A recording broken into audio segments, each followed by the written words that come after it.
Pogonomyrmex, the harvester ants. These busy ants are named for their behavior of collecting seeds and bringing them back to their nest. They have little beards, known scientifically as somaphore. They are used to help carry these seeds that the ants collect. Harvester ants are commonly used as the ants in commercial formicariums, like your typical Uncle Milton ant farm. But despite their harmless-sounding name and their use in children's ant farms, these ants have some of the most potent venoms in the world, delivered by stingers in their abdomen. Stay tuned until the end of this video to hear my tips on avoiding stings from these creatures. The most toxic species, Pogonomyrmex Maricopa, has an LD50, or amount of venom required to kill half of a tested population, of 0.12 milligrams to kilograms. So at about 8 milligrams, this threshold would be reached for about a 150-pound person, which is roughly 40 stings. So tangling with this species is very foolish. Pogonomyrmex Maricopa is also rated a 3 on the Schmidt Sting Pain Index.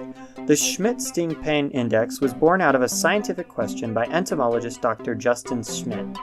In his research, he was curious if more social insects had more painful stings, as large colonies of insects make a greater target for potential predators as there is a higher concentration of food. But he needed a way to rate the pain of each insect. And so the Schmidt Sting Index was born. Each sting is rated from 1 to 4. The honeybee is rated at a 2, and the most painful stings, like tarantula hawks and bullet ants, are rated at a 4. Additionally, many are given a description of the sting pain, which are just a joy to read, so you should definitely check them out after this video. In the red rock wonderland of the Colorado Plateau, many species of harvester ants coexist. I've recently been getting into macrophotography, and I wanted to do my own little sting index experiment to rating these species so I could see which species I should generally avoid getting too close to. The two species I could track down quickly were the intimidating rough harvester ant, with its dark color and large mandibles, and the less threatening red harvester ant, the species most often associated with ant farms. In preparation for this video, I was stung twice by the rough harvester ant. I was stung on the shoulder. It felt like a tourniquet was wrapped around my arms. My fingers and arm were tingly and numb, with a sore spot at the sting zone. It was really uncomfortable feeling. So after taking on this species, I felt the red harvester ant would be the far less painful sting, as it is smaller and less intimidating looking, but I was in for a shock. We have the harvester ants. As you can see, it took several tries to induce a sting.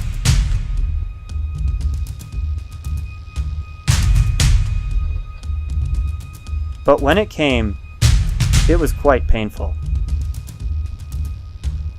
Ooh! Ow! Ooh! Yeah, it's doing repeated stings. Ah. Oh, so right in my hand, it feels just like someone's taken a needle and like stabbed it in.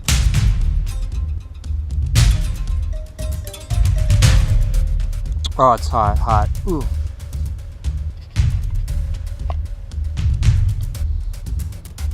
Yeah, it just feels like I've been poked.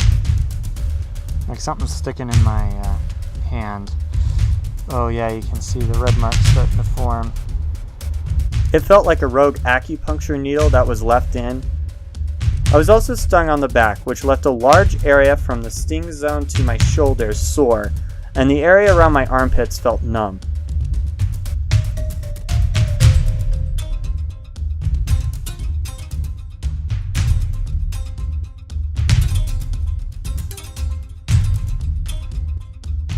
Hours later, my hand still hurt, but the red spot had started to reduce. But this spot took days to clear up and was sore for over 24 hours. These stings are perfect for deterring predators from the nest, and I can tell you, I would rather not take another one. So here are my tips on avoiding stings from harvester ants, even when getting very close for macro photography. Harvester ants are actually quite docile, and it takes quite a bit of work to get stung. I have found them easy to brush off shoes and socks, which I would recommend as being how far you let them get, as they will rush up your body. The only way that I have really been stung is to put pressure on the ants, either by holding them down on purpose, which you shouldn't do, or they simply get pressed by clothes. Almost all the stings I've personally taken have happened because an ant has made it up my shirt and gets pressed down against my shoulders or upper back. Keep ants from reaching beyond your socks and you should be good. They can also go down your shoes, and I have personally witnessed people get stung when ants get pressed against their feet. Keep ants out of clothes and you will be sting-free. Also, if you truly do not want to get stung, avoid the nests and watch for the ant trails. I hope this helps you better understand the harvester ants and how to avoid their painful sting. If you enjoyed this video, you may like my footage of an ant colony raising scale insects as a livestock at an ant ranch. Don't forget to like this video, and why not subscribe for more?